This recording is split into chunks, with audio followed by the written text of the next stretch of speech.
Número de oxidação. O que é isso? Que relação tem, por exemplo, com seu telefone celular?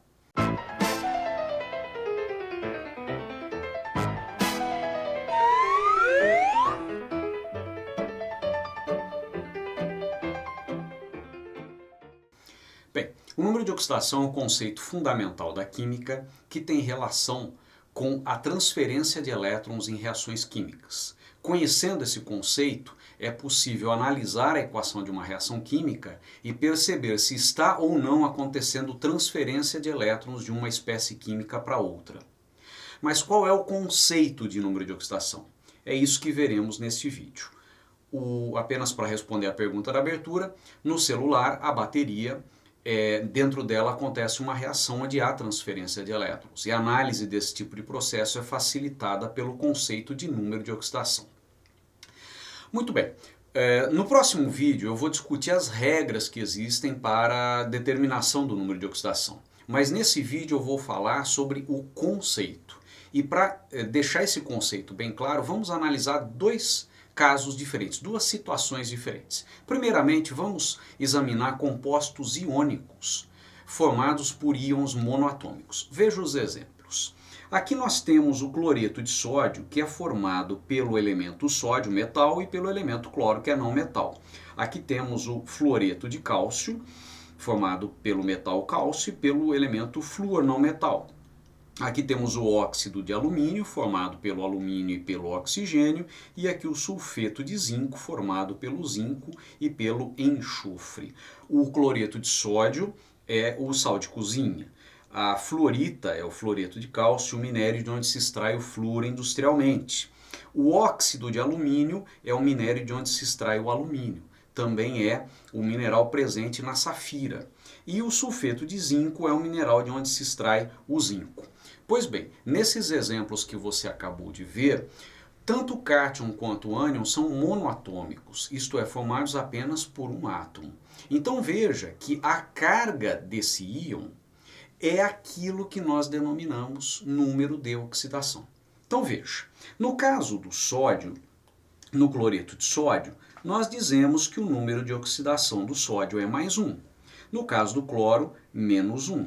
Note que é justamente a carga desses íons monoatômicos. No caso do cálcio na fluorita, o número de oxidação é mais 2 e do flúor é menos 1.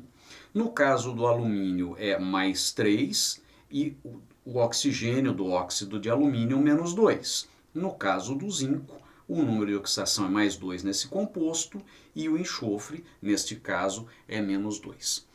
Note que nesses exemplos todos os elementos químicos estão presentes na forma de íon monoatômico. Então anote aí, íon monoatômico tem número de oxidação igual à própria carga do íon. A carga é o número de oxidação.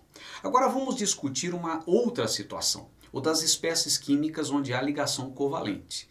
Nesse caso, como é que se determina o número de oxidação, já que você não tem cátions e não tem ânions? Pois bem, nesse caso você deve consultar a fila de eletronegatividade. A fila de eletronegatividade é uma sequência onde temos os elementos discriminados em ordem de capacidade, tendência de atrair elétrons quando ligados uns aos outros. Note que o flúor é o elemento mais eletronegativo, seguido do oxigênio, do nitrogênio e assim por diante. De posse da fila de eletronegatividade, nós fazemos a determinação do número de oxidação numa espécie onde há ligação covalente da seguinte forma. Veja esse primeiro exemplo, que é o exemplo do ácido clorídrico, o HCl. No caso do HCl, nós temos o hidrogênio ligado ao cloro. A eletronegatividade do cloro é maior que a do hidrogênio. Então nós fazemos uma operação mental de atribuir ao mais eletronegativo todos os elétrons das ligações que ele está fazendo. No caso, temos uma ligação entre HCl. Vamos atribuir o par de elétrons da ligação ao cloro. Então veja que, fazendo isto, nós estamos fornecendo ao cloro estes dois elétrons da ligação.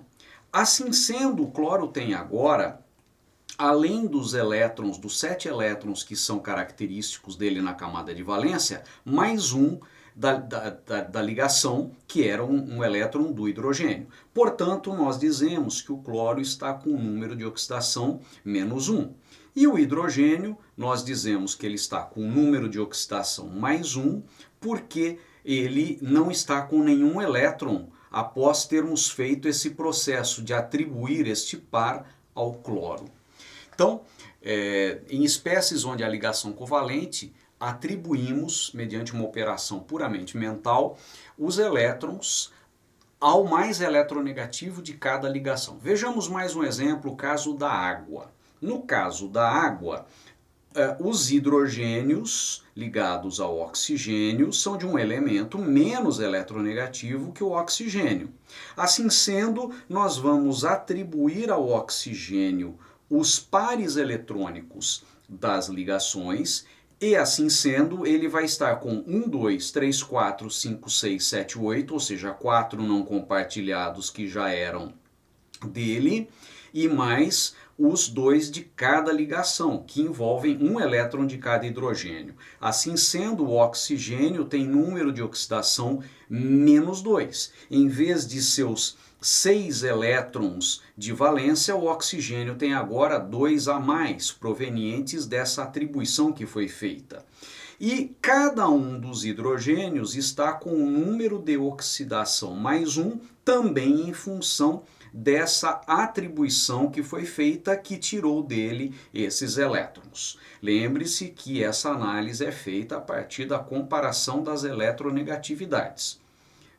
Vamos a um último exemplo, o caso da amônia, NH3. Como você pode perceber na fórmula deste composto, os 3 átomos de hidrogênio estão unidos ao nitrogênio, e o nitrogênio é mais eletronegativo do que o hidrogênio. Atribuindo os pares eletrônicos das ligações covalentes ao nitrogênio, notamos que ele, em vez de ter seus 5 elétrons característicos da sua camada de valência, tem agora 8. Assim sendo, dizemos que o nitrogênio tem número de oxidação menos 3. E cada hidrogênio, de forma semelhante ao que aconteceu no caso da água, tem número de oxidação mais 1. Atente que isso veio da análise levando em conta a ordem de eletronegatividade. Então é importante que você anote aí que no caso de espécies onde há ligação covalente, é feita uma atribuição teórica dos elétrons ao mais eletronegativo, resultando uma carga fictícia. Essa carga é o número de oxidação. Para facilitar o trabalho de cálculo do número de oxidação, existem regras. Essas regras são assunto do próximo vídeo.